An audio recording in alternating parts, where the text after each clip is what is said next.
Guys, kung nagpapagawa nga pala kayo ng modern design na bahay, mahilig kayo sa mga aesthetic, mga minimalist, kung naghanap kayo ng magandang klase na electrical panel board, katulad ng mga ginagamit sa mga condo, sa mga modern style na mga hotel, ito nga pala yun. So ito ang tawag dito ay miniature distribution panel. Ito yung mas modern version ng mga nakasanayan natin na fuse type, tsaka mga plug-in type na panel. So ito kung makikita nyo, iba na itsura niya. Mas maganda na talaga siyang tingnan. Kasi modern na yung panel ito. Modern na rin yung mga breakers na ginagamit dito. And yung pinakamagandang gamiting brand na circuit breaker nga pala dito ay itong Schneider na MCB. Pero kung hindi nyo pa afford gumamit ng Schneider kasi mahal talaga to, pwede na kayo dito sa Wixim na brand. Nga pala kung gagamit kayo ng ganito, dalawang installation yung pwede nyo gawin. So pwedeng surface type, pwedeng flash type. Yung surface type, hindi nyo na kailangan ilubog sa pader to. So ang gagawin nyo na lang, i-screw nyo yan sa mismong wall. So pagka in-screw nyo siya, medyo malaki yun nakalabas sa wall nya. Kung gusto nyo na mas magandang installation, mag-flash type installation na lang kayo. So sa flash type installation, kung makikita nyo tong part na to, ito yung ilulubog nyo sa wall. So ito lang yung nakalabas, yung pinakamukha ng panel nya. Kaya mas aesthetic siyang tignan. So ganitong installation na rin yung kadalasan yung makikita, flash type installation, sa mga hotel tsaka sa mga condo units. So paano nga pala kayo makakuha ng ganito? Halimbawa, wala kayong time magpunta ng hardware stores o kaya naman, nagpunta kayo pero wala kayong makitang ganito. So ganito lang guys, kunin nyo lang yung cellphone nyo, open nyo lang yung TikTok app, tapos search nyo lang Trev Electrical. So pag na-search nyo yung Trev Electrical, lalabas yung shop na yan, visit nyo lang yung shop.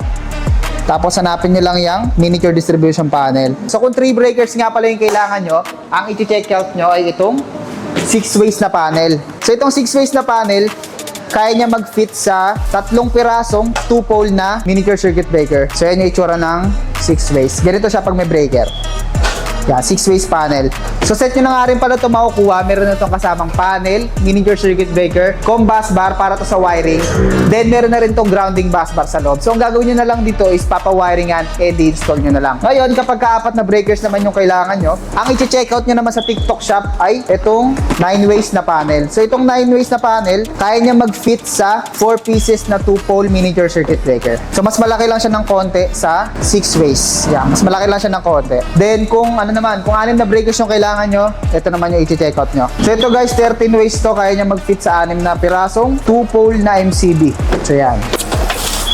Pang-6 to guys ha, pang-6 na miniature circuit breaker. Set na rin yan. Set nyo na ma-check out yung mga panel yan. Tapos kung 9 na breaker naman yung kailangan nyo, ito naman yung i-check out nyo. 18 ways panel. So sa 18 ways panel, mas mahaba lang siya sa 13 ways. So ito yung comparison ng 13 ways sa 18 ways. Ito yung pang-6 na breaker.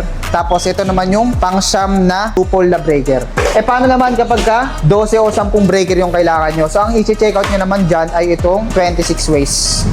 So itong 26 ways guys, kaya niya mag-fit sa 12 pieces na 2-pole miniature circuit breaker. Para siya may second floor, no?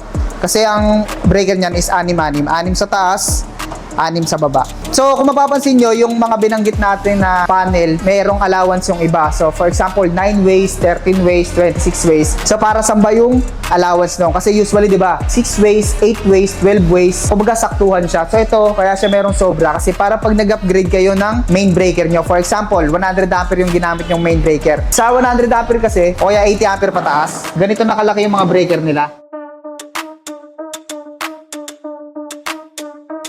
Nga pala guys, pag mag-check out kayo ng ganitong miniature panel, pwede kayo mag-request ng ampere ng breaker. So gagawin nyo lang, check out nyo muna. For example, ito, 12 breakers yung kailangan nyo. So ang check out nyo ay 26 ways. Ngayon, pagkatapos nyo siya i-check out, i-request nyo yung ampere ng breakers na kailangan nyo. Pero sa set natin guys, ang may re-request nyo lang ay 63 ampere lang pababa. So kung mag-exceed kayo sa 63 ampere, message nyo na lang kami. So yun lang guys, kung meron kayong mga kakilala o kamag-anak na nagpapagawa ng bahay na modern design, o for example kayo, nagpapagawa na kayo ng dream house nyo, kung gusto nyo gumamit ng ganito mga miniature distribution panel, bisitahin nyo lang ang aming TikTok shop, Trev Electrical, and syempre, mag-check out.